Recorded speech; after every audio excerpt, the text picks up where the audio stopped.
Medo Tamare Linji Nide Jinbadi Sangi Shindu Mingde Bulwai Trogun Namdai Shinlai Chubarai Shu.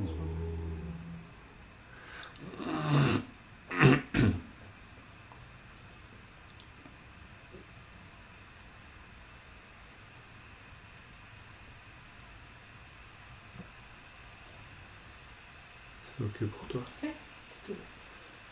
Alors bonsoir à toutes et à toutes, à tous et à toutes, donc encore une fois. Voilà, donc on va poursuivre cet enseignement, alors comme toujours, poursuivre, c'est-à-dire que chaque fois c'est un enseignement qui se tient par lui-même, mais donc on est toujours dans ce texte de Jonggon Kongtrul, le Kiezo Nedu, donc pour voir les points clés, les points essentiels des phases de création et de résorption de la visualisation, donc le moment en phase de création où on élabore une image, une représentation mentale d'une déité, et le moment où on va dissoudre cette visualisation. Et en fait, à travers cette technique, et qui à la fois suppose la création, donc une activité créatrice de l'esprit, et la résorption, quelque chose qui va pouvoir, une phase qui va pouvoir nous placer dans la nature fondamentale des phénomènes. Donc à travers ces deux phases d'une pratique de visualisation telle qu'on les trouve beaucoup dans le Vajrayana, il va être possible de pouvoir idéalement réaliser le sens ultime, donc la réalisation de la nature même des phénomènes et par là même la réalisation de la véritable nature de l'esprit. Tout tient à peu près dans cela. Et finalement, le but des techniques du Vajrayana ne diffère pas beaucoup de toutes les techniques qui ont existé avant le développement du Vajrayana. Et là, je fais référence au véhicule, donc au Hinayana, ou toute la tradition aussi du Mahayana. On pourrait dire que le Vajrayana s'est greffé sur quelque chose d'existant, s'est développé dans un terreau, qui était celui de la pratique bouddhiste, de la philosophie, de la pensée bouddhiste. Et puis c'est pour ça aussi que dans ce texte, le Kiezo Nedu de Jonggon Kongtrul, on voit qu'il fait la part belle, en tout cas pour l'instant. Après, on verra, on découvrira ensemble la suite du texte. Et il fait la part belle aux notions fondamentales du bouddhisme, dont jamais on ne se départit pour aborder le Vajrayana. C'est bien clair. Donc, la dernière fois, on a vu toute une partie qui nous disait, je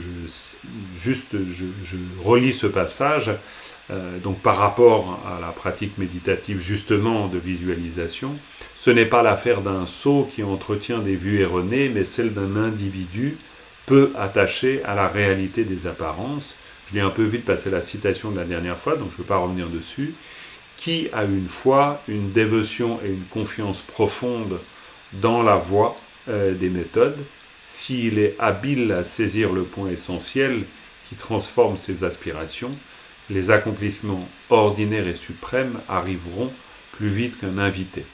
Donc la dernière fois, on avait vu toute cette idée de l'intelligence, qui est un point très important, qui est l'intelligence de la pratiquante, du pratiquant que nous sommes, intelligence dans le sens, ne pas être dupe des apparences, mais d'être surtout peu attaché à la réalité des apparences.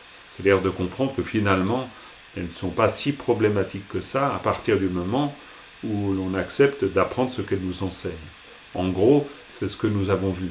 Et ce qui était intéressant, c'était de voir aussi que, alors, il n'y a pas de souci à se faire, en définitive, car les accomplissements ordinaires et suprêmes arriveront plus vite qu'un invité, c'est-à-dire que la manifestation de l'ultime éveil se manifestera naturellement à partir du moment où on développe cette attitude ouverte, en quelque sorte, à l'égard des phénomènes, et que l'on comprend ce qu'ils nous enseignent, ce qu'ils nous indiquent.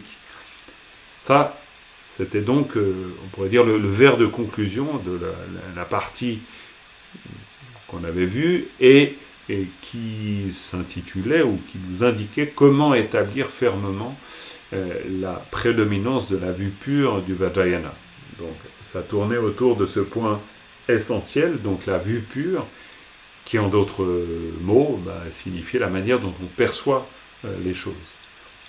Et la façon dont on perçoit les choses, d'une manière générale, ça a beaucoup d'importance, évidemment.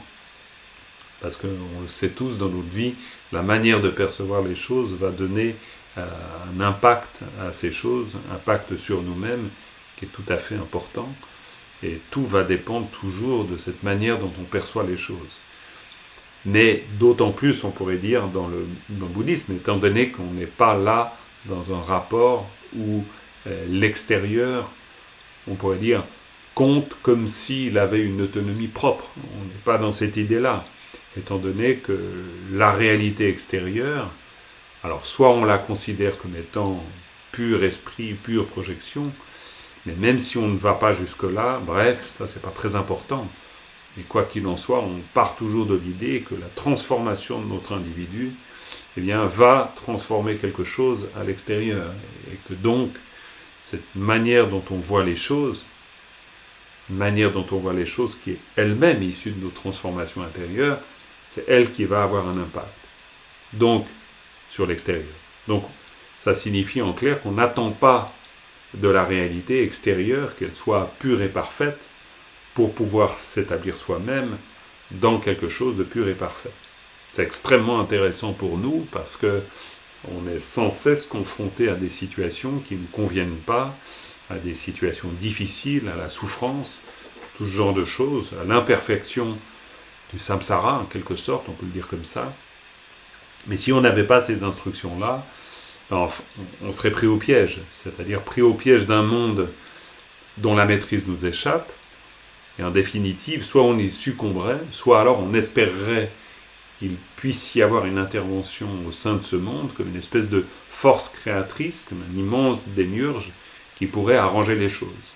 Du point de vue bouddhiste, on n'est pas du tout dans cette vision-là des choses, on n'est pas dans cette vision. C'est-à-dire il n'y a pas cette attente d'une intervention extérieure. Donc en définitive, quand on parle du développement de la vue pure, on comprend profondément que si nous-mêmes nous développons cette vue pure des choses, c'est le meilleur moyen de faire exister cette intervention extérieure que peut-être l'on souhaite d'une manière naïve ou d'une manière profonde. Ça, c'est égal. Mais il peut y avoir en nous, au fond de nous-mêmes, dans le fond de notre mémoire inconsciente, il peut y avoir l'espoir que tout à coup les choses effectivement vont s'arranger, que le monde va devenir meilleur. Encore une fois, le Vajrayana est intelligent, c'est-à-dire que plutôt que de dire d'une manière brute et dure que tout cela n'est pas possible, on va dire, écoute, pourquoi pas commencer par le développement de cette vue pure qui aura un impact certain, qui va changer les choses, qui, en fait, comme prépare le terrain à la manifestation de la pureté.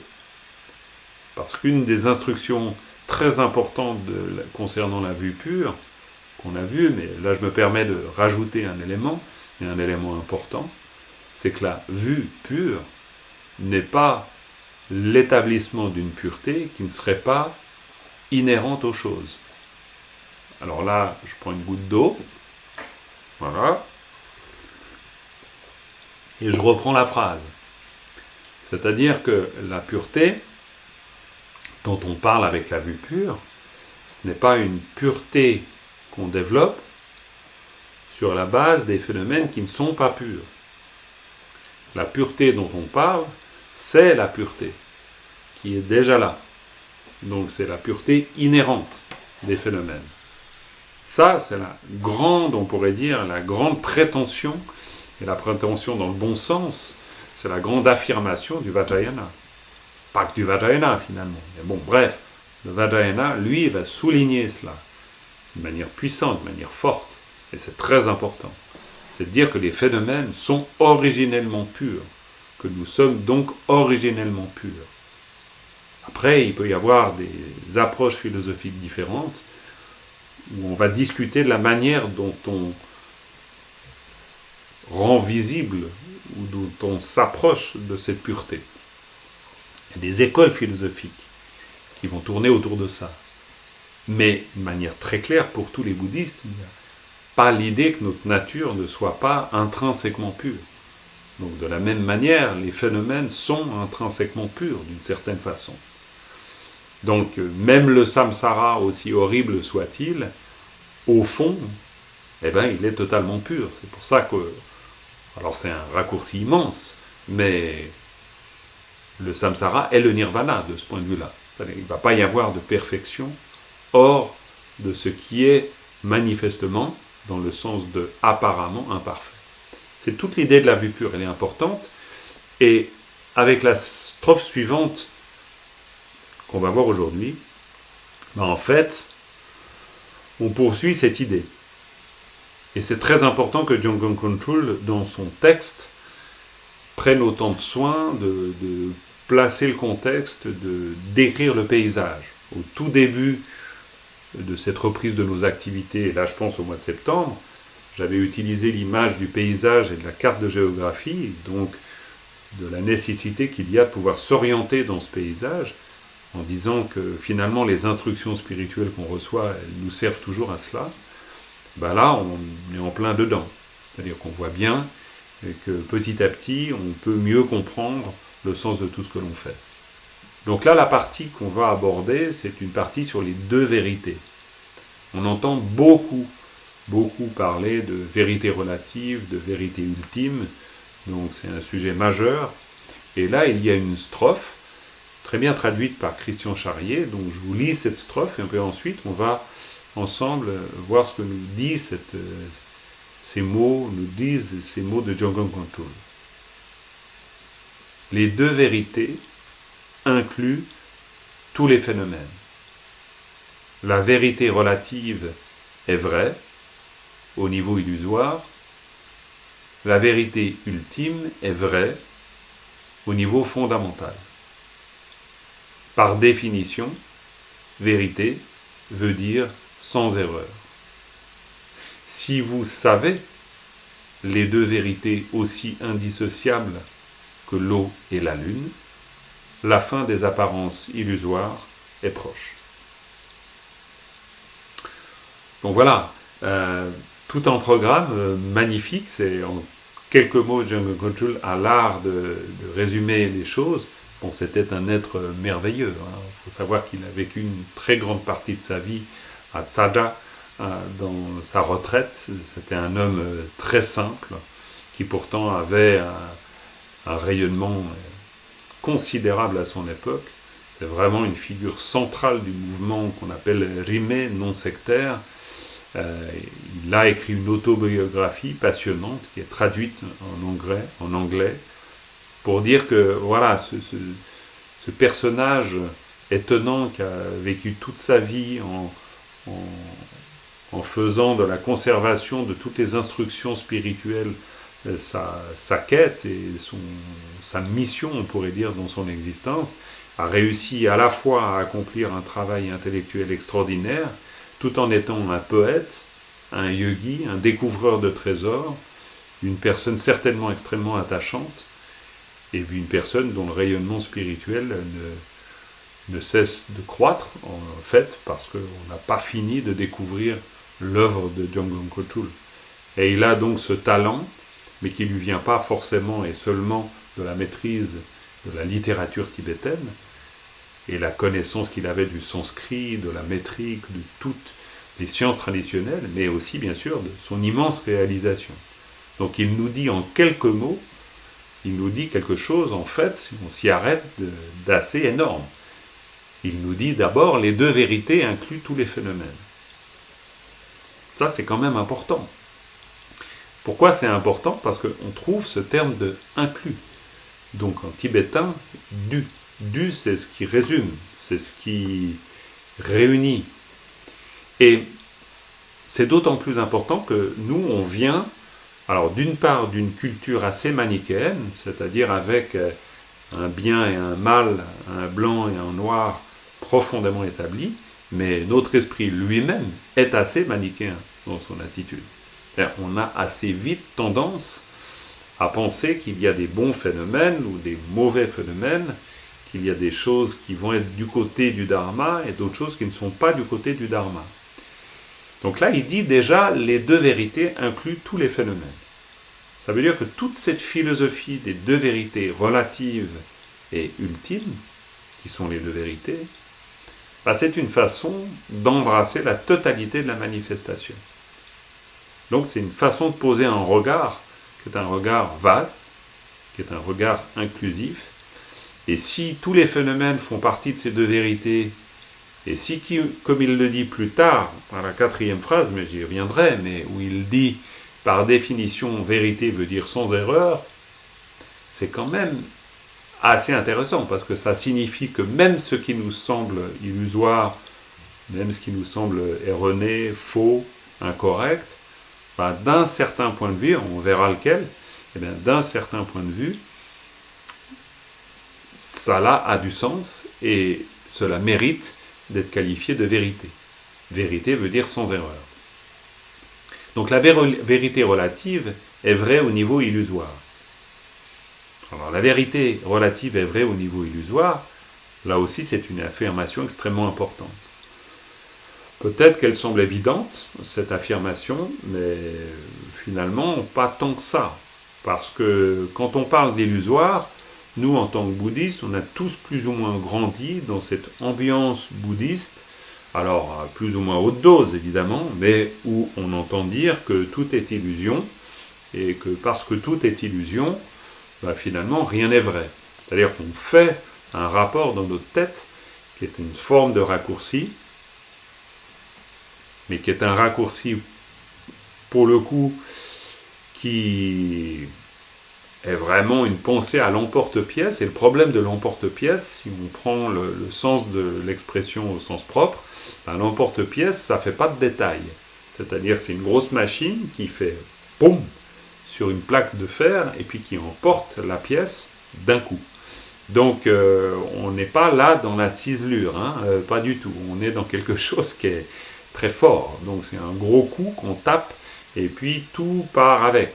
Donc là, faire ce raccourci qui consiste à dire ce qui est relatif est donc, et ce qui est illusoire est donc non existant, est donc faux, là on se retrouve un peu le bec dans l'eau parce que c'est difficile de contredire Jungkook Kongtrul quand il nous dit la vérité relative est vraie au niveau illusoire. C'est une affirmation extrêmement importante parce qu'elle nous permet de se réconcilier avec la vérité relative. Alors qu'on a en général tendance à penser qu'elle ne vaut pas la peine, qu'il n'y a qu'une sorte de vérité ultime qui vaudrait la peine. Mais cette vérité relative qui est vraie au niveau illusoire, ça veut dire qu'elle fonctionne. Ça veut dire donc qu'au niveau de l'individu, il n'y a pas de scission, il n'y a pas de séparation qui se perd entre l'aspiration à quelque chose de pur et d'élevé et puis une créature, nous serions cette créature, donc bassement humaine, limitée humainement et matériellement, et qui donc en fait est totalement coupée d'une réalité ultime. Si on voyait les choses de cette manière, on serait vraiment très très loin de la pensée bouddhiste. Alors c'est pas grave d'être loin de la pensée bouddhiste, c'est pas un problème du tout, mais c'est intéressant à observer. Parce que c'est intéressant à observer que cette scission qui est faite, c'est-à-dire qu'un être séparé en deux, c'est une scission fondamentale qui se perd dans notre psychisme.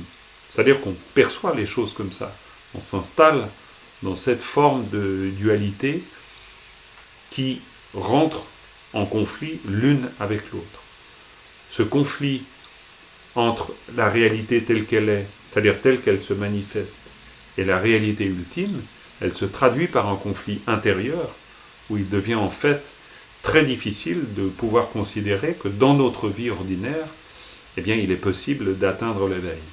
Et pourtant, en fait, on l'a déjà dit, parce que c'est des notions très importantes dans le Dharma, mais là, on retrouve cette idée, dit exprimée un peu autrement, mais qui nous rappelle cela, la vérité relative est vraie au niveau illusoire. C'est-à-dire que si elle est vraie, elle vaut la peine. C'est-à-dire elle n'est pas mensongère. Le contraire de vrai, c'est mensonger. Donc, c'est une invitation à la prudence quand on dit illusoire. Parce que illusoire ne veut pas dire faux. illusoire veut dire mode de perception. Et mode de perception qui, lorsqu'il est compris, nous renseigne sur cette illusion.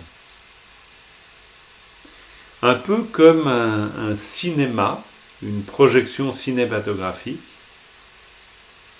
que l'on sait être parfaitement illusoire, mais si l'on sait intimement, ou si l'on connaît intimement la nature de ce qui est projeté, donc si on connaît cette vérité illusoire, cette vérité parce que cela se manifeste, mais cette vérité aussi parce que l'on sait ce que cela est en vérité, eh bien, dans ce cas, il y a une immense source d'apprentissage à partir de cette vérité illusoire. C'est une façon de dire, il y a une manifestation. C'est d'ailleurs même pas une manière de dire, c'est ce qui est dit. C'est-à-dire, il y a une manifestation qui est vraie, et qui est vraie au niveau illusoire, et elle est donc à prendre en compte. Donc, il n'y a pas de possibilité de pouvoir se dire, cette réalité ne vaut pas la peine.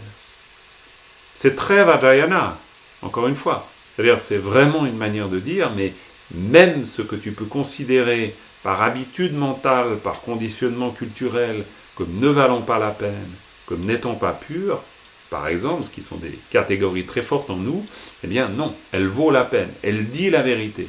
Au niveau illusoire, elle dit la vérité. Et cette vérité est importante parce que Nagarjuna, tous les auteurs vont nous le dire, ce sera par la vérité relative qu'on va réaliser la vérité ultime. Il n'y a pas du tout l'idée qu'une fois qu'on s'est débarrassé de la vérité relative, alors enfin on va pouvoir passer à la vérité ultime. Pas du tout, vu que l'une est contenue dans l'autre et l'autre est contenue dans l'une. Donc la deuxième phrase, c'est la vérité ultime est vraie au niveau fondamental. Alors ça, peut-être qu'on a plus de facilité à le comprendre en définitive, parce qu'on est plus habitué à jouer avec une notion qui est une notion d'ultime, qu'on place quelque part, je ne sais même pas d'ailleurs où on la place, mais on vit avec cette idée qu'il y a une réalité ultime quelque part, donc on a peut-être plus de facilité à dire la vérité ultime est vraie au niveau fondamental. Donc il y a une sorte de vérité qui existe, et voilà, on le perçoit comme ça, on peut bien le comprendre. Mais cela dit, il y a deux vérités. Donc si on prend 30 secondes, qu'on respire bien, ça veut dire qu'il y a deux choses qui semblent apparemment contradictoires qui sont vraies. Donc là déjà, on est non pas dans A ou B, on est dans A et B. Donc c'est une affirmation très importante. Parce qu'il n'y a pas... Si la vérité ultime est vraie au niveau fondamental, donc ça veut dire qu'il y a une part de vérité qui n'est pas contradictoire avec la part de vérité relative. Et donc les deux vont pouvoir se marier. Les deux vont pouvoir cohabiter l'une avec l'autre. Et là, il nous dit par définition, vérité veut dire sans erreur. Donc, il n'y a rien de faux, ni dans la vérité relative, ni dans la vérité ultime. Alors il nous dit, si vous savez les deux vérités aussi indissociables que l'eau et la lune, la fin des apparences illusoires est proche. Si vous savez les deux vérités aussi indissociables que l'eau et la lune. Ici, indissociable. Alors, plutôt que de parler... Alors, en tibétain, on va parler de yerme, en général. Et là, ici aussi, on dit Denyi yerme. Yerme, ça veut dire qu'on ne peut pas faire la distinction. Alors, c'est assez intéressant, parce que indissociable, en français, c'est quand même l'idée qu'il y a une chose qui est associée à une chose, et qu'on ne peut pas dissocier une chose d'une autre chose. Ok. Mais donc ça veut dire qu'il y a quand même deux choses. Elles sont certes indissociables, mais c'est deux choses.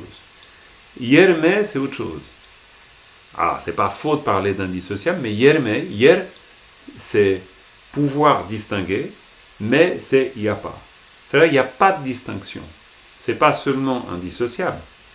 Ça veut dire que Yerme, dans leur nature, elles sont indissociables. Il n'y en a pas une qui va exister hors de l'autre, et il n'y en a pas l'autre qui va exister hors de l'une. Elles sont indissociables. D'où l'exemple de l'eau et la lune. Alors, c'est un exemple classique, vous l'avez tous, j'en suis certain, toutes et tous déjà entendu à peu près 10 000 fois, l'eau et la lune, mais n'empêche, c'est chaque fois très très intéressant de reprendre cet exemple. Parce que d'abord, l'eau et la lune, ça veut dire qu'il faut qu'il y ait de l'eau pour que la lune puisse se manifester. Ça semble tout à fait évident, parce que de toute évidence, quand on voit se refléter la lune dans l'eau, bien évidemment, elle se reflète dans l'eau. Maintenant, l'affirmation de cette vérité incontournable, c'est de dire qu'il faut quelque chose pour que la lune se manifeste. C'est-à-dire, oui, la lune se manifeste dans l'eau, mais s'il n'y a pas d'eau, elle ne se manifeste pas. Alors là, ça devient beaucoup plus intéressant si on voit les choses comme ça, parce que ça veut dire que s'il n'y a pas l'une, l'autre n'existe pas, en fait.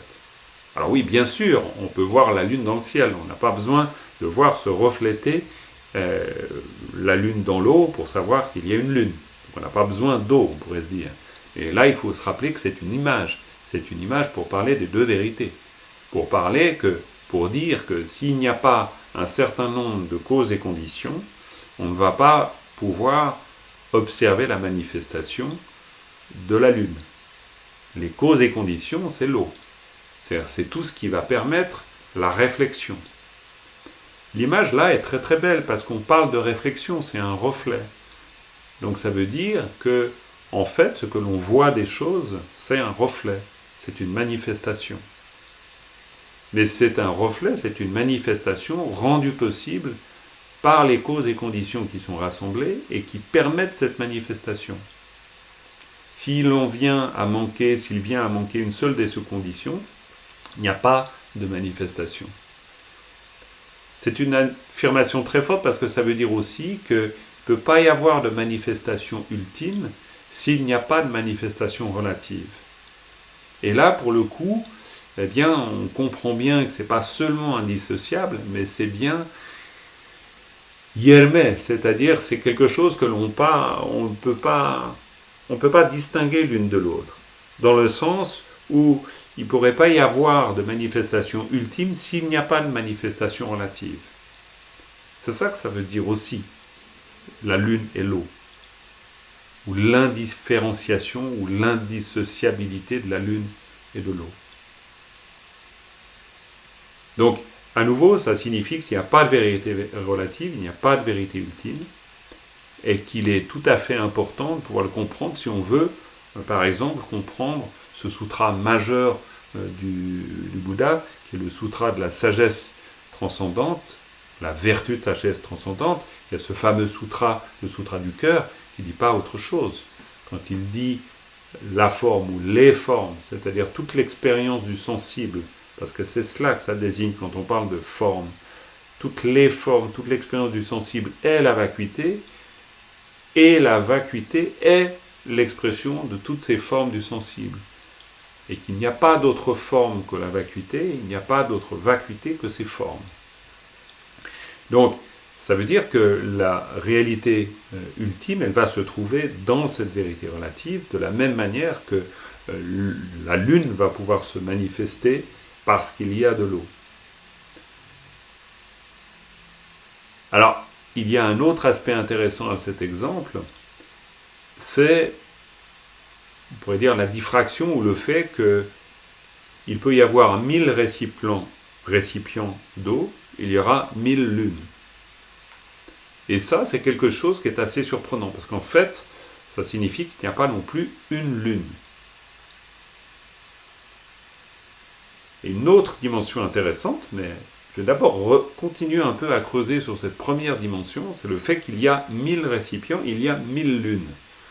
Donc c'est la possibilité manifestée de l'absolu, en l'occurrence le Dharmakaya, si on emploie le terme technique, qui peut se manifester, excusez-moi, qui peut se manifester en de multiples corps. C'est aussi une manière de parler de la manifestation, du pouvoir de manifestation de l'activité éveillée. Ça va être utilisé pour ça. C'est-à-dire que chaque fois qu'il y aura les causes et conditions, il va y avoir la possibilité que se manifeste cette vérité ultime. Donc, ça signifie aussi, sur un plan symbolique, que si l'on manifeste en nous-mêmes, si l'on réunit en nous-mêmes ces conditions, donc la manifestation est toujours rendue possible. Et elle est rendue possible d'une manière intégrale. Ça, c'est un autre point extrêmement important. C'est-à-dire que la démultiplication de la Lune dans l'eau, elle est à l'infini. La Lune est complète, l'image de la Lune est complète dans chaque récipient. Ce n'est pas parce qu'il y en a tout à coup 2000 de ces récipients que la Lune est moins là.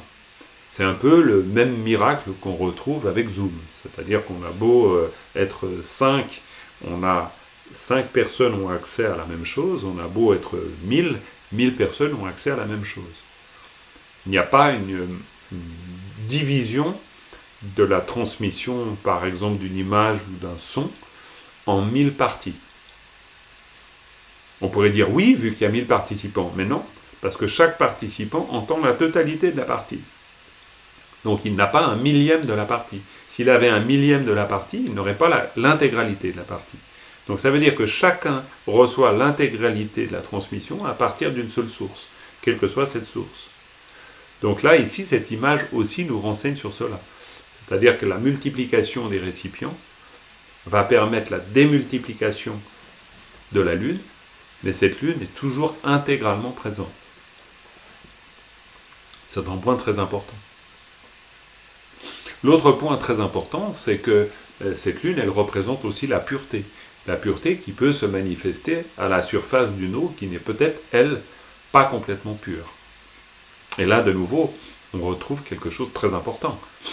Parce que ça signifie que si nous, en tant que pratiquants, nous réunissons toutes les causes et conditions, même si nous ne sommes pas complètement purs, il y a toujours la possibilité alors que se manifeste le côté limpide, pur, immaculé de la Lune. À la surface d'une eau boueuse, à partir du moment où l'eau est calme, elle va pouvoir refléter cette image de la Lune. Après, il y a aussi une autre chose très intéressante par rapport à cette image, et qui continue à illustrer la vérité relative et la vérité ultime qui sont vraies les deux à leur niveau, c'est lié à cette notion d'indissociabilité ou d'indifférenciation. C'est le fait que, à partir du moment où l'eau est présente, instantanément, la Lune est dedans. C'est-à-dire, il n'y a pas un moment où la Lune arrive. Bon, bien sûr, au sens... il faut qu'il y ait une Lune dans le ciel pour qu'on la voie se manifester, on est bien d'accord. Mais admettons qu'il y ait une Lune dans le ciel, au moment même où on apporte, où on amène ce récipient, elle est là. Ce n'est pas une image qui va apparaître petit à petit à la surface de l'eau. Elle est là directement à partir du moment où les causes et conditions sont présentes. Donc indissociable, parce qu'en fait, et ça c'est quand même un mystère extraordinaire, la Lune n'y est pas. Ben non, parce qu'il n'y a pas de Lune dans l'eau, en même temps. Et même s'il n'y a pas de Lune, il y en a une. C'est-à-dire, je vois une Lune, alors qu'il n'y a pas de Lune dans l'eau. Mais je ne peux pas non plus dissocier l'image, je ne peux pas retirer l'image de la Lune à partir de la surface de l'eau. Donc, il y a quelque chose de profondément mystérieux dans cette expérience extrêmement simple. Et c'est pour ça que cette image est utilisée, cet exemple est utilisé très largement dans toute la littérature bouddhiste, parce que si on s'y arrête un peu, eh bien, elle va tout à coup ouvrir beaucoup de perspectives et nous amener à comprendre des choses très importantes. Du point de vue de Vajrayana, c'est aussi très important parce qu'il y a toujours une phase dans les pratiques qui est la phase où les Yeshepa vont venir s'indifférencier avec les Damtsikpa. Ça, c'est l'aspect technique. Et en fait, ça signifie que nous sommes l'aspect de lien et qu'il y a un aspect de sagesse primordiale. Et avec la visualisation, on va donc créer une visualisation de nous-mêmes sous la forme d'une déité, Mais on ne va pas s'arrêter là. C'est-à-dire qu'on va inviter les aspects de sagesse primordiale qui vont venir se fondre en nous. Et ils vont se fondre en nous à l'image donc de l'eau qu'on verse dans de l'eau et qui devient donc indifférenciée l'une de l'autre. Donc l'indifférenciation ici de la lune dans l'eau, elle fait aussi, elle illustre aussi cette indifférenciation qu'il y a entre la visualisation qu'on fait de nous-mêmes et l'indifférenciation qui est faite de nous-mêmes avec ces aspects de sagesse primordiale. Alors, le seul problème de cette idée-là, même si elle peut être intéressante, c'est qu'elle peut nous sembler très loin de notre réalité. Bon, très bien, parfait, on a un aspect de lien, il y a un aspect de sagesse primordiale, et les deux sont indifférenciés. Très bien. Mais, bon, on n'est peut-être pas un adepte régulier des pratiques du Vajrayana, donc on ne voit peut-être pas ce que ça veut dire, etc. Il ne faut jamais oublier que les techniques du Vajrayana, elles ne sont qu'un moyen habile, c'est la voie des moyens, pour réutiliser des choses très simples dans notre vie, et puis nous faire comprendre des vérités profondes. Donc cette idée d'indifférenciation entre soi et un aspect de sagesse primordiale qui deviennent complètement indissociables, comme sont indissociables l'eau et la lune qui sont réunis dans le même récipient, ça veut dire que le récipient c'est nous, d'une certaine manière, et nous sommes indissociables de la lune qui s'y manifeste. Et là c'est très important, et là on peut faire un lien avec notre vie. Ça veut dire que, en clair, à tout moment, parce que c'est à tout moment, il y a cette indifférenciation entre notre nature ordinaire et notre nature suprême, ce qu'on appelle les yeshepas. C'est-à-dire que la visualisation, et c'est pour ça que c'est important de s'en rappeler, la visualisation ne fait que symboliser, ne fait que décrire, on pourrait dire théoriquement, ce qui existe vraiment tout le temps. Alors, par la visualisation, on va signifier, on va théâtraliser ce moment où nous sommes Chenrezi, et puis à partir du moment où nous sommes Chenrezi, on peut visualiser cette lumière qui émane de la syllabe germe, et on va imaginer cette lumière qui revient, et donc nous sommes alors investis par la lumière qui revient de la présence véritable de Chenrezi, et on se transforme en Chenrezi. Donc là, on le théâtralise, on le signifie. Mais en fait, nous sommes toujours cela. On est toujours cela parce que on est, encore une fois, comme je le disais avant, on n'est pas dans l'idée de quelque chose d'impur qui est devenu pur. Tout cela est faisable parce que, est rendu possible, parce que telle est notre nature. Là, il ne faut jamais l'oublier, parce que le Vajrayana va utiliser ce moyen pour nous rendre à notre nature. Je vais juste me boucher un coup.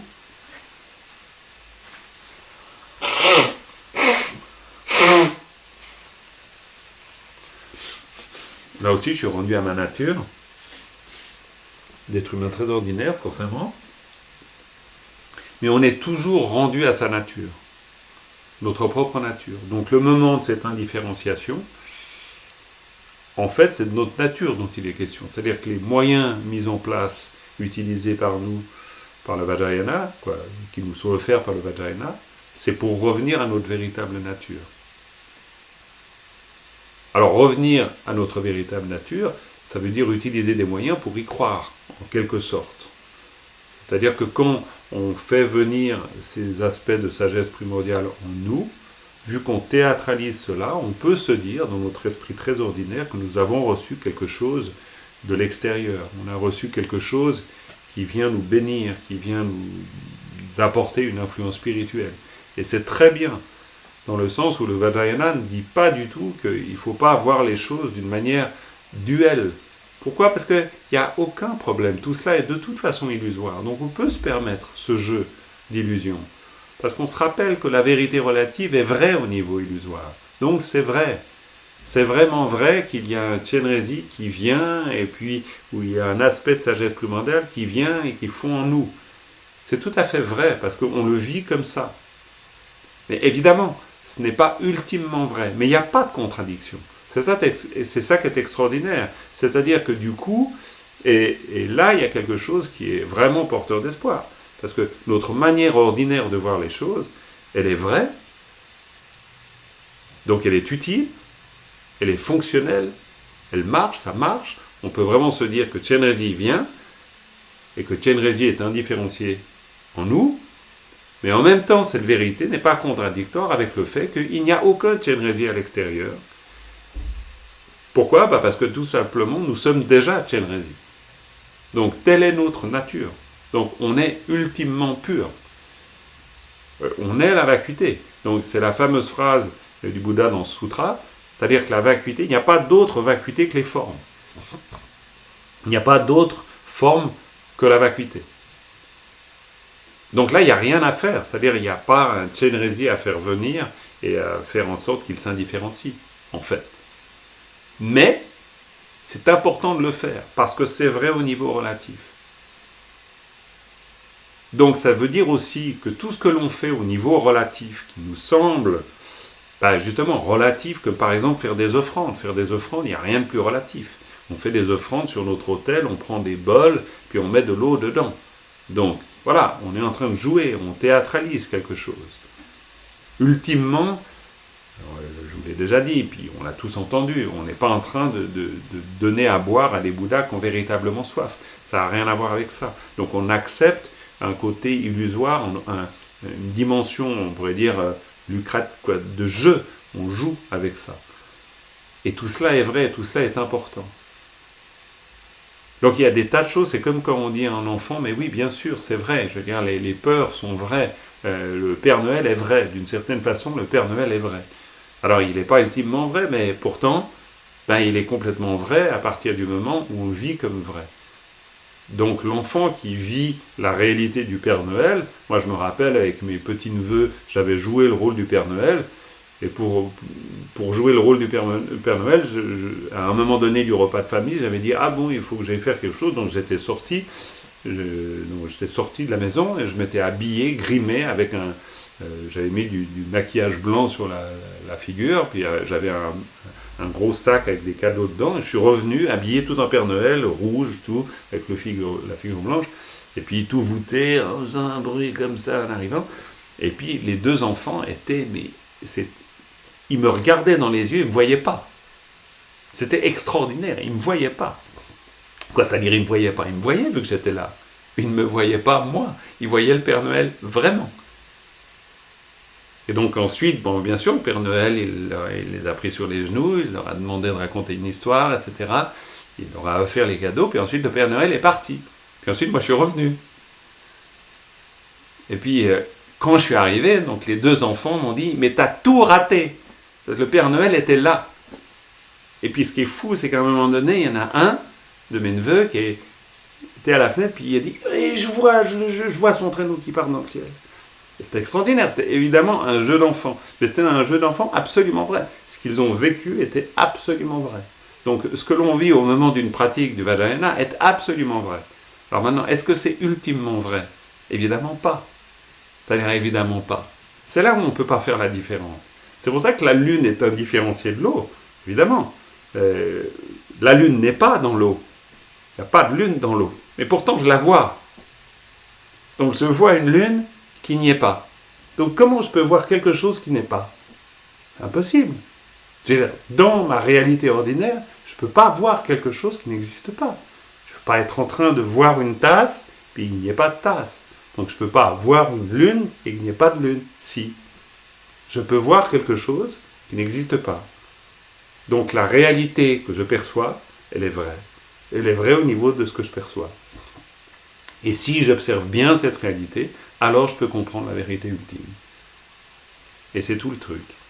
C'est pour ça que c'est extraordinaire, parce que c'est pour ça que tant mieux qu'il y ait des Pères Noël, parce qu'on comprend quelque chose, tant mieux qu'il y ait des techniques du Vajrayana, puis tant mieux qu'il y ait des lunes dans l'eau, parce que grâce à cela, à travers la vérité relative, on va pouvoir observer, on va pouvoir réaliser la vérité ultime. Donc le Vajrayana est d'une bonté infinie, parce que d'une certaine façon, il nous dit oui, oui, il y a toi qui es là, il y a Chenrezig qui est là-bas, et puis les deux, vous allez vous indifférencier, et puis à la fin de la pratique, eh bien, vous allez tout résoudre, tout résorber, dans une ultime vacuité. Et en jouant le jeu des apparences illusoires, on va finir par réaliser la réalité ultime. Voilà. Et c'est ce que nous enseigne ici Jung Control avec ce passage sur les deux vérités. Et je sens que c'est bientôt Noël parce que sinon j'aurais pas eu cette idée du Père Noël. Voilà. Alors, on va arrêter là parce que c'est l'heure, largement l'heure.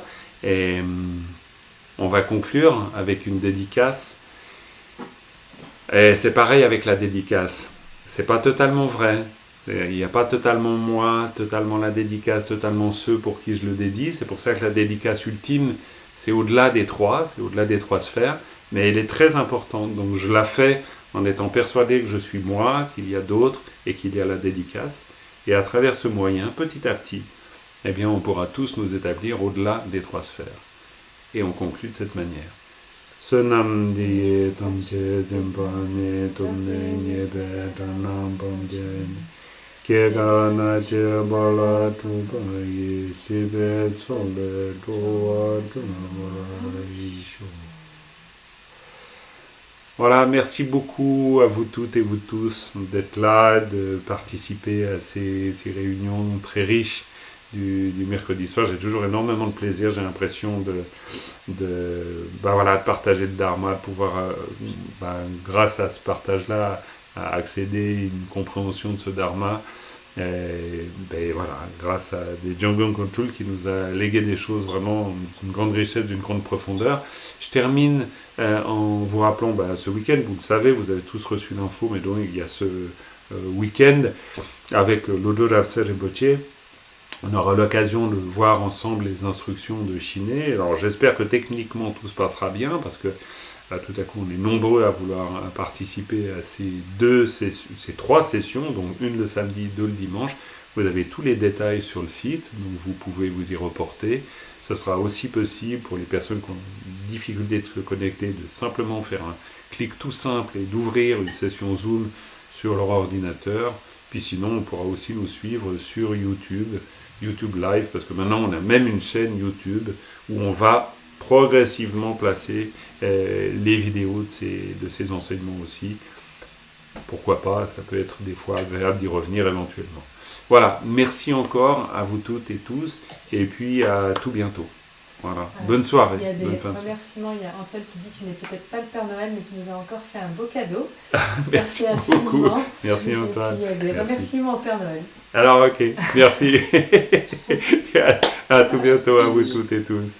Super. Bonsoir Jean-Marc. Bonsoir. Merci beaucoup. Merci à toi Isabelle, merci, super. Ciao, ciao. Ciao, ciao ma très chère. Au revoir à toutes et tous. Bonne soirée. Bonne soirée. Voilà, bye bye, bye bye.